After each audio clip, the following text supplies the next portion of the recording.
Efésios 6. Yunan e mayornan. Yunan obedecemos a mayornan den Senhor. Paso me saquita justo. Honra botata e bomama. Kuta é promê mandamento com promessa. Pa bai bom. E pa botim vida largo riba terra. E boso tatanang no provocar boso yunan na rábia. Malantanang dengue disciplina e instrução de Senhor. Esclavo e chão.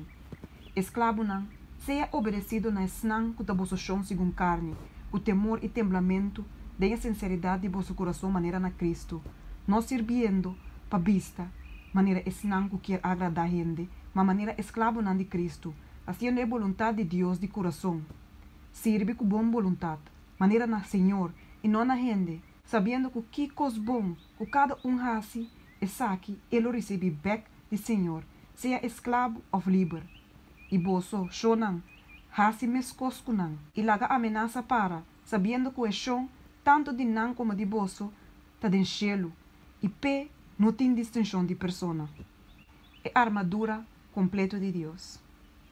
Finalmente, seja forte den Senhor, e tenha força de seu poder.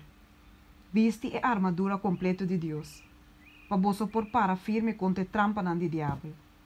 Paso nos luta, não tá contra carne, e sangue, sino contra o governante não, contra o poder não, contra a força não mundial de escuridade aqui, contra a força não espiritual de maldade de um lugar não celestial. Pensei, toma a armadura completa de Deus, para você por resistir de dia malo, e depois de arrasar turcos, para firme. Para firme então, que você rep fará com verdade, e com a coraça de justiça vestir. E que você peia vestir com a preparação do Evangelho de paz. E riba turcos, tomando o escudo de fé, o qual você lo por paga, tu reflete não sentido malvado. E toma a helm de salvação, e a espada de espírito, qual é a palavra de Deus. O tur oração e súplica pede tur ora by de espírito, e com saque na vista, seja alertar, que tur perseverança e súplica para tu é santo não. E a oração para mim. Para a palavra por guarda do nanami, para me por abrir minha boca para se conhecer com toda franqueza e mistério do Evangelho, para qual me está embaixador na cadena, de maneira como me por papia dizer com toda franqueza maneira me mester papia. Saluda no final. Mas para você também por saber minha circunstância não, conta vai comigo. Era um estima e servidor fiel do Senhor, de Kiko, lo hasi turcos conheci na vosso.